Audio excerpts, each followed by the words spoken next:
Hello. कैसे हैं सब लोग। सभी को टेक इट इजी पे स्वागत है। मैं सूत्र गुप्ता आज आपके सामने एक नया टॉपिक लेके आया हूँ क्वांटिटी सर्वे का। वो है डिटेल्ड एस्टिमेट। तो चलिए स्टार्ट करते हैं। तो डिटेल एस्टिमेट क्या होता है कि detailed estimate it is a type of estimate which is also known as item rate estimate. इसको हम क्या बोल सकते हैं, आइटम रेट एस्टिमेट। इसका मतलब क्या होते हैं कि डिटेल्ड एस्टिमेट में जो वर्क होते हैं, डिस्क्रिप्शन ऑफ वर्क होते हैं, उसमें आइटम रेट भी इंक्लूड होते हैं। ओके, जो क्वांटिटी होंगे क्वांटिटी के साथ साथ हम लोग का आइटम रेट भी इंक्लूड होते हैं। It is the most accurate estimate. ये क्या होता है, मोस्ट एक्यूरेट एस्टिमेट होता है and consisting of working out quantities of each item. इसमें हम क्या करते हैं, एक एक अलग अलग आइटम का क्वांटिटी निकाल देते हैं of work and working out each quantity of each item, rates and cost। इसको क्या करते हैं हम लोग, रेट एंड कॉस्ट से हम लोग इंटू कर देते हैं, तो हम लोग के पास एक अमाउंट निकल के आ जाते हैं। ठीक है, तो हम लोग क्या करते हैं, डिटेल्ड में हम लोग क्वांटिटी निकाल लेते हैं, अलग अलग आइटम्स के क्वांटिटी निकाल लेते हैं। अब उस क्वांटिटी को हम लोग अगर रेट के साथ मल्टीप्लाई कर देते हैं तो हम लोग को अमाउंट निकल के आ जाते हैं।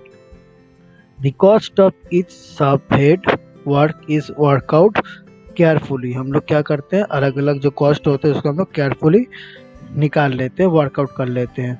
फ्रॉम ड्राइंग्स से हम लोग अलग अलग क्वांटिटीज को हम लोग निकाल लेते हैं। Length, breadth, height and number given होते हैं, उसे लेंथ, हेड, ब्रेथ, हाइट के अनुसार हम लोग क्वांटिटी निकाल लेते हैं। अब उसी क्वांटिटी को हम लोग अगर रेट के साथ मल्टीप्लाई कर देंगे तो हम लोग के पास एक सर्टेन अमाउंट ऑफ क्वांटिटी या रेट आ जाएंगे, पैसा आ जाएंगे। And 3% to 5% is added at contingency. हम लोग इसमें क्या ऐड करते हैं, 3 to 5% ऐड कर देते हैं कंटिजेंसी में। कंटिजेंसी क्या होता है, कंटिजेंसी जो एक्स्ट्रा खर्चा जो होती है, ठीक है, एक्स्ट्रा जो खर्चा होती है उसको हम लोग क्या बोलते हैं, कंटिजेंसी। ठीक है, एक्स्ट्रा वर्क, ओके, एक्स्ट्रा जो वर्क होते हैं उसको हम लोग कंटिजेंसी बोलते हैं। फॉर अनफोर्सिन आइटम, कुछ ऐसे आइटम्स होते हैं जो हम लोग बाहर से बाद में मंगवाते हैं, वो हम लोग मेनली जब मेन एस्टिमेट निकालते हैं तो उसमें हम लोग इंक्लूड नहीं करते हैं। And also we have to add 10% of contractor charge. हम लोग और क्या ऐड करते हैं, 10% कॉन्ट्रैक्टर चार्ज भी हम लोग इसमें ऐड करते हैं। कंटिजेंसी कितना ऐड करते हैं हम लोग, 3 to 5% कंटिजेंसी ऐड करते हैं एंड 10% कॉन्ट्रैक्टर चार्ज ऐड करते हैं डिटेल्ड एस्टिमेट पे। Next, detailed estimate required. क्या क्या रिक्वायर्ड होगा हम लोग को, अगर डिटेल्ड एस्टिमेट बनाने होंगे तो उसमें क्या क्या चाहिए हमको, एक तो रिपोर्ट चाहिए पहला। नेक्स्ट, डिटेल स्पेसिफिकेशन चाहिए। स्पेसिफिकेशंस मतलब क्या होते हैं कि उसका नंबर, लेंथ, ब्रेथ, हाइट, ये सारे स्पेसिफिकेशंस चाहिए proper. Next, detail drawing showing all dimensions चाहिए। नेक्स्ट, शेड्यूल ऑफ रेट, एक एक आइटम्स का क्या रेट है। जैसे सीमेंट बैग्स है, सीमेंट का रेट मान लो 300 रुपये, ओके, पर बैग। ओके, पर बैग सीमेंट का रेट क्या है, 300 रुपये। ऐसा शेड्यूल ऑफ रेट होना चाहिए। एंड एनालिसिस ऑफ रेट, कि हम लोग जो रेट है उसको हम लोग कैसे एनालाइज कर रहे हैं, किस आइटम का क्या रेट होना चाहिए, वो हमको प्रॉपर तरीके से देखना होगा। नेक्स्ट आ जाते हैं type of detailed estimate. Detailed estimate के क्या क्या टाइप्स होते हैं वो देख लेते हैं। फर्स्ट जो टाइप है वो है रिवाइज्ड एस्टिमेट। रिवाइज्ड एस्टिमेट का मतलब क्या होती है, the estimate which when found that actual estimate is likely to exceed more than the detailed estimate. मतलब अगर हम लोग कुछ सर्टेन अमाउंट ऑफ एक टारगेटेड एस्टिमेट अगर हम लोग बनाते हैं, टारगेट एस्टिमेट अगर हम लोग बनाते हैं किसी बिल्डिंग्स के, मान लो सर्टेन सर्कमस्टेंसेस के चलते वो काम हम लोग का बंद हो गया, ओके, सर्टेन सर्कमस्टेंसेस में अगर वो काम हम लोग का बंद हो चुके हैं, अगर हम लोग 2-3 महीने बाद अगर उस सेम काम को अगर हम लोग चालू करते हैं तो क्या होगा, मार्केट रेट का जो मटेरियल्स होते हैं वो अप डाउन होते रहते हैं। ठीक है, अगर अभी हम लोग सर्टेन क्वांटिटी का हम लोग मटेरियल कैलकुलेट किए हैं, उसका रेट वगैरह हम लोग कैलकुलेट करके हम लोग एक एस्टिमेट बनाए हैं। ठीक है, वही सेम चीज़ 6 महीने बाद सेम नहीं हो सकते हैं, ज़्यादा हो जाएंगे क्योंकि रेट बढ़ते हैं घटते हैं। अगर हम लोग का रेट बढ़ जाते हैं तो हम लोग को क्या करना होगा, फिर से एस्टिमेट हमको बनाने होंगे। ओके, तो इसको हम क्या बोलते हैं, रिवाइज एस्टिमेट बोलते हैं। तो रिवाइज एस्टिमेट हम कब बनाते हैं, when actual cost more than 5%। अगर हम लोग जो एस्टिमेट निकाले थे उसका अगर कॉस्ट बढ़ जाते हैं 5% ज़्यादा अगर हो जाते हैं सर्टेन टाइम पीरियड के बाद, तब हम लोग रिवाइज एस्टिमेट बनाएंगे। When expenditure of the work exceed 10% more of the administrative sanctions, हम लोग का जो एक्सपेंडिचर है, खर्चा जो है, अगर वो 10% और बढ़ जाते हैं, एडमिनिस्ट्रेटिव सैंक्शंस हम लोग जो किए थे, मान लो हम लोग एक काम के लिए अगर 10 लाख रुपए हम लोग सैंक्शन किए हैं, अगर वही सेम जो पैसे हैं 10 लाख रुपए, अगर 10 लाख रुपए से अगर 10% और अगर बढ़ जाते हैं, मान लो 10 लाख है, उसका कुछ सर्टेन अमाउंट ऑफ पैसा और बढ़ गया, 10% से ज़्यादा हो गया, ठीक है, तो हम लोग रिवाइज एस्टिमेट करने पड़ेंगे हमको, फिर से अगर हम लोग के एस्टिमेट बनाने पड़ेंगे। नहीं तो क्या होगा, पैसा ज़्यादा लग जाएंगे हम लोग को।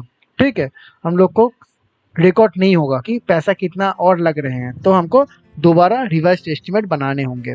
Next, when material deviate from the actual proposal. कभी कभार क्या होती है, मटेरियल चेंज हो जाती है, मटेरियल का पैसा बढ़ जाते हैं, मटेरियल का पैसा अगर ज़्यादा बढ़ जाते हैं, या हम लोग कुछ सर्टेन अमाउंट ऑफ मटेरियल्स होते हैं वो हम लोग इस्तेमाल बाद में नहीं करते हैं। ठीक है, सर्टेन अमाउंट ऑफ मटेरियल हम लोग चूज़ किए हैं, मगर बाद में जाके हम लोग माइंड चेंज कर दिए हैं, चेंज करके और सर्टेन अमाउंट ऑफ अलग मटेरियल हम लोग मंगवा लिए हैं, तो उसके लिए भी पैसा बढ़ सकते हैं, घट भी सकते हैं, तो उसके लिए हम लोग रिवाइज एस्टिमेट करते हैं। ठीक है, तो रिवाइज एस्टिमेट किस लिए करते हैं, अगर एक्चुअल कॉस्ट जो एस्टिमेट हम लोग निकाले थे, सर्टेन अमाउंट ऑफ एस्टिमेट हम लोग निकाले थे, अगर वो एस्टिमेट का पैसा एक्चुअल कॉस्ट अगर 5% ज़्यादा हो जाते हैं, जो हम लोग डिटेल एस्टिमेट निकाले थे, और उससे अगर पैसा ज़्यादा हो जाता है तो हम लोग रिवाइज एस्टिमेट करेंगे। ठीक है, नेक्स्ट जो आते हैं supplementary estimate. The estimate shown addition of work in addition to the original work. ठीक है, this estimate show addition of work in addition to the original work. Certain extra अगर work हम लोग ऐड कर देते हैं, अगर ओरिजिनल को certain amount of original work है, उसमें अगर हम लोग कुछ एडिशनल वर्क ऐड कर देते हैं, ठीक है, उसके लिए हमको क्या करना होगा, सप्लीमेंट्री एस्टिमेट हमको बनाने होंगे। सप्लीमेंट्री मतलब एक्स्ट्रा खर्चा। ओके, सप्लीमेंट्री मतलब एक्स्ट्रा खर्चा हम लोग ऐड कर देते हैं सप्लीमेंट्री के हिसाब से, तो उसको हम क्या बोलते हैं, सप्लीमेंट्री एस्टिमेट। ठीक है, जैसे कि हम लोग कोई भी मशीनरीज रिपेयरिंग करते हैं, ठीक है, कोई भी प्लांट्स वगैरह हम लोग बाहर से रेंट से मंगवाते हैं, अगर कोई भी मशीनरीज हम लोग अगर रेंट से मंगवाते हैं बाद में, तो वो क्या हो जाते हैं, एडिशनल खर्चा हो जाते हैं। ठीक है, सर्टेन अमाउंट ऑफ एस्टिमेट हम लोग बनाए थे, ठीक है, मगर बाद में हम लोग कुछ चीज़ ऐड कर रहे हैं उसी एस्टिमेट में। ओके, अगर हम लोग किसी भी एस्टिमेट में अगर सर्टेन अमाउंट ऑफ मटेरियल्स या सर्टेन अमाउंट ऑफ मशीनरीज या कोई भी चीज़ अगर ऐड करते हैं, उसको हम क्या बोलेंगे, सप्लीमेंट्री एस्टिमेट। नेक्स्ट हम लोग के पास आते हैं सप्लीमेंट्री एंड रिवाइज एस्टिमेट। यह क्या होता है, this type of estimate are prepare when work is partially abundant, मतलब हम लोग का कोई भी काम है वो बंद पड़ा हुआ है, ठीक है, and the remaining work is less than 95%, अगर जो भी रिमेनिंग वर्क है वो 95% से कम बचा हुआ है ऑफ द एक्चुअल वर्क, और when there are changes in the design, अगर कोई भी डिज़ाइन में चेंजेस हो जाते हैं, हम लोग कोई भी काम करते हैं सर्टेन फॉल्ट्स के चलते, सर्टेन क्लाइमेटिक कंडीशंस के चलते, सर्टेन कोई भी चीज़ के चलते, कोई भी सब्सटेंस के चलते क्या हो जाती है कि डिज़ाइन में चेंजेस आ जाते हैं। कभी कभार बड़े बड़े प्रोजेक्ट्स में क्या हो जाते हैं कि हम लोग कुछ काम करते हैं, कोई भी एक ड्राइंग्स को देखते हुए हम कम कर रहे हैं, ठीक है, बाद में जाके हम लोग देखें कि ड्राइंग्स में अगर कुछ फॉल्ट्स हैं, ओके, अगर वो ड्राइंग्स कॉम्प्लिकेटेड है, अगर सिंपल तरीके से उस डिज़ाइन को हम अगर बना सकते हैं, तो हम क्या करते हैं, हम लोग डिज़ाइन में चेंज कर देते हैं। तो डिज़ाइन चेंज के लिए भी कुछ एडिशनल खर्चा हो जाते हैं, ओके, अगर डिज़ाइन में कोई चेंजेस आ जाते हैं, अगर हम लोग का काम बंद पड़ा है, फिर कुछ सर्टेन टाइम के बाद अगर उस काम को हम लोग फिर से चालू करते हैं, ठीक है, तो क्या होगा, पैसा में बदलाव होंगे, तो उसको हम क्या बोलेंगे, सप्लीमेंट्री एंड रिवाइज्ड एस्टीमेट, ठीक है, which may divide the material finally leads to the saving in the estimate. हम लोग क्या होते हैं कि मटेरियल्स में कम ज़्यादा हो जाते हैं, मटेरियल्स का जो पैसा होता है वो कम होते हैं, कभी कभार ज़्यादा हो जाते हैं, तो सप्लीमेंट्री एंड रिवाइज्ड एस्टीमेट करते हैं, जिसके थ्रू हम लोग जो एक्स्ट्रा खर्चा होते हैं, अगर किसी भी प्रोजेक्ट से हम लोग के पास, उसको एक्स्ट्रा खर्चा होने से हम लोग रोक सकते हैं, ठीक है, तो इसलिए हम लोग सप्लीमेंट्री एंड रिवाइज्ड एस्टीमेट करते हैं, ठीक है। नेक्स्ट जो आते हैं annual repair estimate, this is also known as the maintenance estimate. इसको हम क्या बोलते हैं, मेंटेनेंस एस्टीमेट बोलते हैं। कोई भी बिल्डिंग से उसको मेंटेनेंस करने के लिए हम लोग को एक एस्टीमेट बनाने होते हैं, तो उसको हम क्या बोलेंगे, maintenance estimate. It is prepared to keep the structure in proper order and safe condition. ये अगर हम लोग एस्टीमेट अच्छे से बनाएंगे तो क्या होगा, हम लोग का जो स्ट्रक्चर होगा वो प्रॉपर ऑर्डर में बने रहेगा एंड सेफ कंडीशन में रहेंगे। इट इंक्लूड्स, इसमें क्या क्या होता है, इट इंक्लूड्स माइनर रिपेयर, छोटा मोटा रिपेयरिंग हम कर सकते हैं एनुअल रिपेयरिंग में, वाइट वॉशिंग कर सकते हैं। इन केस ऑफ बिल्डिंग, ये सब किस लिए कम करते हैं, माइनर रिपेयर, वाइट वॉशिंग, ये सब बिल्डिंग्स के लिए। And renewal, patch work, repair of culverts etcetera in case of road work. Road work के लिए क्या क्या करते हैं हम लोग, ये, एंड बिल्डिंग्स के लिए ये दो चीज, minor repair and white washing. तो इसको हम क्या बोलते हैं, एनुअल एस्टीमेट। ओके, नेक्स्ट आ जाते हैं कि कंटिंजेंसी। ये बहुत इंपॉर्टेंट है, हर साल पूछे जाते हैं क्वेश्चंस, कंटिंजेंसी क्या होता है, देख लो। These are some miscellaneous PT items which does not fall under any subhead. हम लोग क्या करते हैं, जब एस्टीमेट बनाते हैं, कुछ फालतू का चीज़ भी हम लोग बाद में ऐड करते हैं, कुछ एक्स्ट्रा एडिशनल चीज़ भी हम लोग ऐड करते हैं, ठीक है। जैसे सप्लीमेंट्री एस्टीमेट होते हैं, वैसा ही हम लोग कुछ एक्स्ट्रा चीज़ हम लोग बाद में, हम लोग का ख्याल आते हैं, वो हम लोग बाद में एस्टीमेट में ऐड कर देते हैं, ठीक है। तो उसको हम क्या बोलते हैं, कंटिंजेंसी। तो मेनली अगर किसी भी प्रोजेक्ट्स में अगर हम लोग काम करते हैं, अगर एस्टीमेट बनाते हैं, तो हम लोग को 3 to 5% हम लोग जो टोटल एस्टीमेट होगा, एस्टिमेटेड कॉस्ट जो टोटल होगा, उसमें हम लोग ऐड कर देंगे 3 to 5% हम लोग कंटिंजेंसी हम ऐड कर देंगे, ठीक है। कितना ऐड कर देंगे, 3 to 5% हम लोग कंटिंजेंसी ऐड कर देंगे, जो टोटल एस्टीमेट हम लोग का निकाल के आ जाएंगे, उसी में ही हम लोग को 3 to 5% और ऐड करने होंगे। ओके, नेक्स्ट जो आते हैं वो है वर्क चार्ज एस्टेब्लिशमेंट। ये भी इम्पोर्टेंट है, 2 नंबर में पूछे जाते हैं। वर्क चार्ज एस्टेब्लिशमेंट क्या है, during the progress of the work, जब कोई भी काम चलते हैं ऑफ अ बिल्डिंग और अ प्रोजेक्ट, सुपरवाइजर, चौकीदार, security guards etcetera are needed for the smooth working of the construction activities. तो क्या क्या चाहिए होते हैं, सुपरवाइजर, चौकीदार, सिक्योरिटी गार्ड्स, ये सब चाहिए हमको कोई भी वर्क को स्मूथ चलाने के लिए, ठीक है, किसी भी कंस्ट्रक्शनल एक्टिविटीज में। And the salaries are paid from the amount of work charge establishment. मतलब उसका सैलरी कहाँ से हम लोग डिसाइड करेंगे, वर्क चार्ज एस्टेब्लिशमेंट के थ्रू हम लोग उन लोग का सैलरी डिसाइड करते हैं। तो क्या होता है, व्हिच इज डेट टू, मतलब 1.5 to 2% of the estimated cost. हम लोग का कोई भी बिल्डिंग है, बिल्डिंग्स का मान लो कॉस्ट है 1 करोड़, तो उसका 1.5 to 2% हम लोग सैलरी किसको देंगे, सुपरवाइजर को, चौकीदार को, सिक्योरिटी गार्ड्स, ठीक है। वैसे ही अगर कोई भी बिल्डिंग है, उसका कॉस्ट मान लो 20 लाख है फॉर एग्जाम्पल, तो इस 20 लाख का 3 to 5% एक्स्ट्रा हम लोग फालतू का खर्चा कंटिंजेंसी में हम लोग ऐड कर देंगे, ठीक है।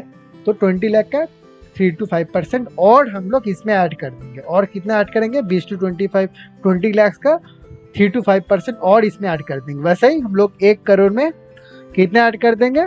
1 to 2% और ऐड कर देंगे इसमें। तो इसको हम क्या बोलेंगे? वर्कर चार्ज एस्टेब्लिशमेंट, और इसको हम बोलेंगे कंटिंजेंसीज। और आज हम लोग का लास्ट टॉपिक जो है वो है detailed estimate is comprises into 2 steps. हम लोग कोई भी अगर डिटेल एस्टिमेट बनाते हैं तो हम लोग 2 स्टेप में इसको बनाते हैं। फर्स्ट स्टेप क्या होता है? डिटेल्ड ऑफ मेजरमेंट, जिसमें सीरियल नंबर प्रेजेंट होता है। डिस्क्रिप्शन ऑफ वर्क मतलब अर्थ वर्क मान लो, ओके, अर्थ वर्क।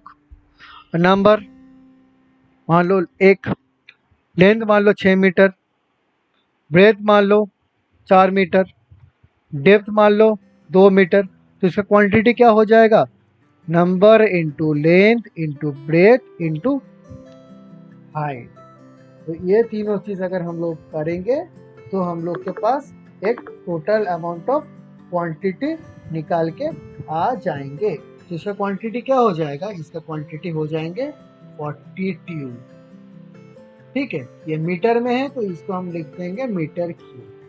ठीक है, ये क्वांटिटी किस में आ गया? 48 मीटर क्यूब आ जाएंगे।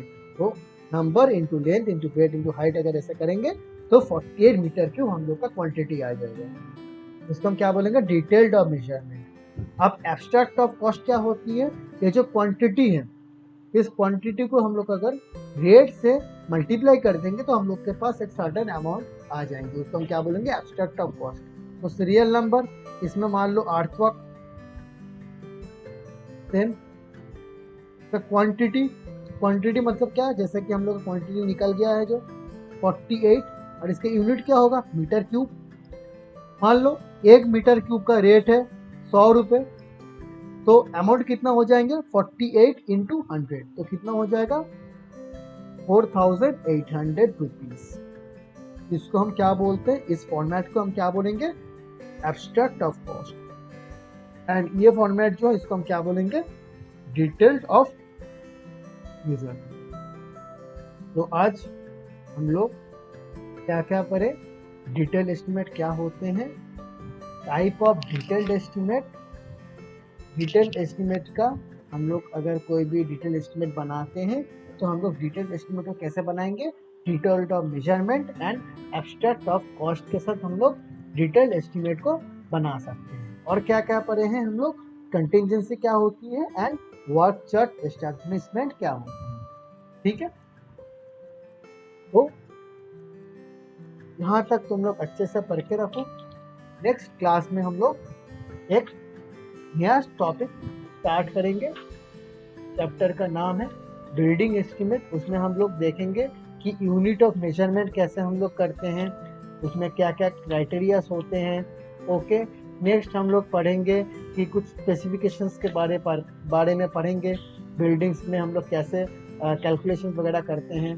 ठीक है, फिर कुछ एस्टिमेटिंग के मेथड्स होते हैं, जो एस्टिमेटिंग होते हैं, डिटेल एस्टिमेटिंग जो होते हैं, उसके कुछ मेथड्स होते हैं। उस मेथड्स के बारे में पढ़ेंगे। For example long wall, short wall method, centre line method, इसके बारे में पढ़ेंगे। तब तक इसको पढ़ के रखो।